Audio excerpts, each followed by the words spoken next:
Hi everyone, a very very good evening. UPSC EPFO में दो post होती हैं, एपीएफसी और एओयू की। इससे पहले इसका नोटिफिकेशन कब आएगा, कब एग्जाम हो सकता है, ये सारी चीज़ें मैं डिस्कस कर चुकी हूँ। अडा 24/7 रेगुलेटरी बॉडीज़ यानी इसी चैनल पर ये सारी इन्फॉर्मेशन अवेलेबल है कि इस बार जो है आई थिंक जुलाई अगस्त तक इसके नोटिफिकेशन आने के चांसेस हैं, फिर दिसंबर में जो है इसका एग्जाम होने के चांसेस हैं।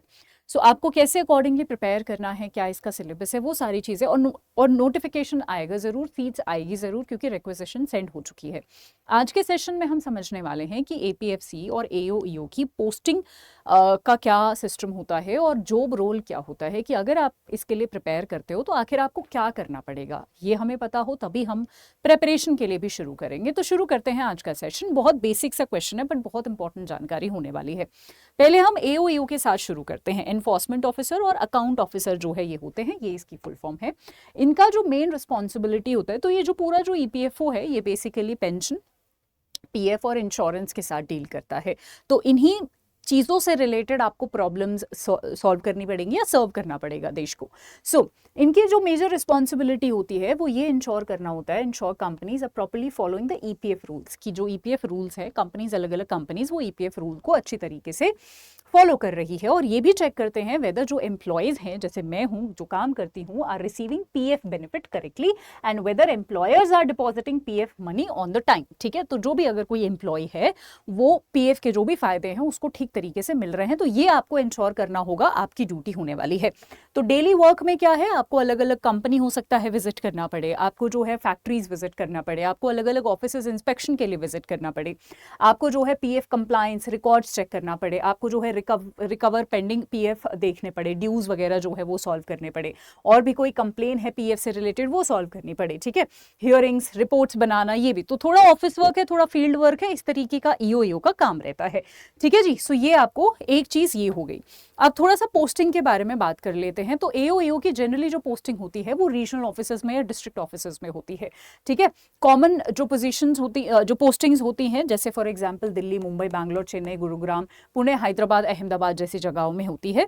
नेचर की बात कर लेते हैं, जॉब कैसी होती है, जैसे मैंने आपको बताया कि कॉम्बिनेशन होता है, थोड़ा ऑफिस वर्क होता है और थोड़ा फील्ड वर्क होता है, दोनों आपको करने होते हैं। ठीक है, और पब्लिक डीलिंग भी आपको करनी होती है, पब्लिक से इंटरैक्ट भी आपको टाइम टू टाइम करना होता है। तो डायनामिक सी जॉब होती है आपकी। अब एपीएफसी के बारे में आते हैं। APFC assistant provident fund commissioner होता है, ये थोड़ी ऊंची पोस्ट होती है, बड़ी पोस्ट होती है एओईओ से। एपीएफसी ऑफिसर्स जो हैं वो सीनियर होते हैं, आप ये समझ सकते हो, जो एओईओ को सुपरवाइज करते हैं। तो एओईओ यहाँ है, एपीएफसी उसका बड़ा ऑफिसर होता है। इनका जो है यहाँ पर ये भी अगेन, इनका जो डेली वर्क होता है वो यही है कि ईपीएफओ की जो भी रीजनल फंक्शनिंग है उसको सुपरवाइज करना। इसमें अलग अलग, सबसे पहले तो जो है यहाँ पर इस पूरे ही उसमें जो है अलग अलग डिपार्टमेंट्स होते हैं, जैसे अकाउंट डिपार्टमेंट्स हो गया, लीगल डिपार्टमेंट हो गया, कंप्लायंस डिपार्टमेंट हो गया, आरटीआई हो गया, उसके अलावा ऑडिटिंग डिपार्टमेंट हो गया, पेंशन डिपार्टमेंट हो गया। तो जब आपका ये सारे अलग अलग जो है डिपार्टमेंट्स होते हैं, और जब आपकी ट्रेनिंग पीरियड रहती है उसके टाइम पर आपको इन सारे डिपार्टमेंट्स में जो है काम करना होता है, ताकि आपको इन सारे डिपार्टमेंट्स का काम थोड़ा थोड़ा समझ में आ जाए, और उसके बाद आपको एक पर्टिकुलर जो डिपार्टमेंट है वो अलॉट कर दिया जाता है जिसमें आपको काम करना होता है। नाउ एपीएफसी क्या करता है, एपीएफसी अगर अफसर आप बन जाते हैं तो आपको ऑफिस का ज्यादा काम करना होता है, ऑफिस कोऑर्डिनेशन, ऑफिस एडमिनिस्ट्रेशन। ठीक है, कुछ क्वाज़ी जुडिशियल हियरिंग्स भी आप कर सकते हैं, कंप्लायंस के केसेस भी आपको देखने होते हैं, आपको सीनियर ऑफिशियल्स के साथ कोऑर्डिनेट करना होता है। ठीक है, इस तरीके के आपको काम करने होते हैं। पीएफ के डिस्प्यूट्स जो हैं वहाँ पर भी आपको रहना होता है सॉल्व करवाने के लिए। तो ये सारे ऑफिसर जो है काम होते हैं। और यहाँ पर ये लोग भी जो है दिल्ली, मुंबई, चेन्नई, कोलकाता, बेंगलोर, हैदराबाद, चंडीगढ़ जैसे जहाँ पर जो है आपको पोस्टिंग मिलती है। पोस्टिंग से रिलेटेड एक और फैक्ट बता देती हूँ, जैसे फॉर एग्जाम्पल एपीएफसी में जितनी भी सीट आती हैं वो सारे बच्चे एपीएफसी बनते हैं, पर आप जब फॉर्म भरते हो तो उसमें आप प्रियोरिटीज भरते हो कि मुझे यहाँ पर पोस्टिंग चाहिए। जो भी आपका होम टाउन होता है सब उसके लिए पोस्टिंग जाता है। जैसे मेरा होम टाउन गुरुग्राम है, ठीक है, तो मैं अपनी पहली प्रेफरेंस भरूंगी। लेट्स से उसमें जो है 1 से 128 तक जो है पोजीशंस होती हैं, उसमें आपको ये सारी भरनी होती है। तो मैं क्योंकि गुड़गांव से हूँ तो मैं अपनी पहली प्रेफरेंस भरूंगी कि मेरे को गुड़गांव पहली प्रेफरेंस चाहिए।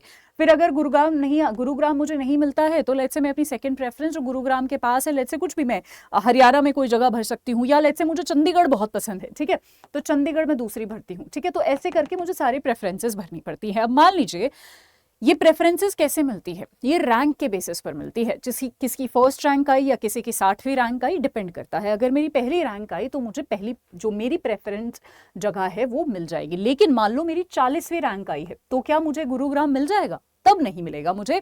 फिर जो ये ऊपर के कुछ हो सकता है कि मैंने जो 15वीं 16वीं 17वीं 18वीं जो भी मैंने अपनी जो है भरा है, जो लोकेशन मैंने चूज़ करी है वो वाली मुझे मिले।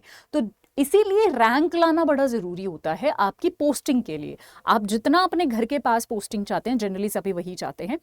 सो अगर आप जितना अपने घर के पास या होम टाउन में ही पोस्टिंग चाहते हैं तो उसके लिए जितनी बढ़िया रैंक होगी उस हिसाब से आपको पोस्टिंग मिलेगी। ये एक डिफरेंस होता है रैंकिंग में। अफसर तो वही बनते हैं, आपकी सैलरी वही आती है, सब कुछ वही होता है, लेकिन थोड़ा रैंकिंग का वो हो जाता है आपके लिए। ठीक है, ये मेजरली बहुत सारे सरकारी एग्जाम्स में ऐसा ही होता है। ठीक है जी। सो बेसिकली यहाँ पर आपका administrative authority, right, supervisory role, उसके अलावा यहाँ पर फील्ड इंस्पेक्शन, एओईओ से कम फील्ड इंस्पेक्शन होता है, आपका ऑफिस वर्क ज़्यादा होता है, एओईओ में आपका फील्ड इंस्पेक्शन ज़्यादा होता है। ठीक है, सो ये कुछ वो हैं। अब कुछ डिफरेंसेस देख लेते हैं एओईओ और एपीएफसी में। तो ये मिड लेवल ऑफिसर होता है, ये सीनियर लेवल ऑफिसर होते हैं। इनका वर्क स्टाइल फील्ड और एनफोर्समेंट दोनों का होता है। यहाँ पर एडमिनिस्ट्रेटिव और सुपरविजन का ज़्यादा काम होता है। यहाँ पर पब्लिक इंटरैक्शन एओईओ को बहुत ज़्यादा करना होता है, यहाँ पर ठीक ठाक पब्लिक इंटरैक्शन होता है। यहाँ पर इनको फ्रिक्वेंटली इंस्पेक्शंस के लिए जाना पड़ता है, यहाँ पर इनको इतना नहीं जाना पड़ता क्योंकि एडमिनिस्ट्रेशन का इनका ज़्यादा काम होता है, ऑफिस में बैठ के ज़्यादा काम करते हैं। फिर अथॉरिटी यहाँ पर लिमिटेड होती है, यहाँ पर थोड़ी ज़्यादा अथॉरिटी होती है। इनकी नेचर ऑफ वर्क मैंने बता दिया कि फील्ड विजिट करने पड़ते हैं, तो ग्राउंड एग्जीक्यूशन होता है। यहाँ पर थोड़ा सा management control, office work, admin work ये ज़्यादा होता है। राइट, सो ये आई होप आपको समझ आ गया होगा कि रोल क्या है, पोस्टिंग क्या है, कहाँ कहाँ होती है और रैंक से कैसे पोस्टिंग डिसाइड आपकी होती है। आपको अपना होम टाउन मिलेगा नहीं मिलेगा, इस तरीके की चीज़ें कैसे जो है आपकी डिसाइड होती है। अगर ये क्लियर हो गया तो अभी के अभी आप अड्डा 24/7 का ऐप डाउनलोड कर लीजिए और वहाँ पर जो है यूपीएससी ईपीएफओ का हमारा एक फ्री बैच है जिसमें कुछ क्लासेस हैं, आप वो ज़रूर देखिएगा। उससे आपको एक बहुत बेहतर तरीके से जो है क्लासेस समझ आएंगी। और अगर आपने अब तक इस चैनल को नहीं सब्सक्राइब किया है, मेक श्योर आप सब्सक्राइब कर ले। अगर आपकी कोई पर्सनल क्वेरी है तो आप मुझे इसके कॉमेंट सेक्शन के नीचे वो बता सकते हैं। आज के लिए इतना ही। Thank you so much everyone, bye bye and take care.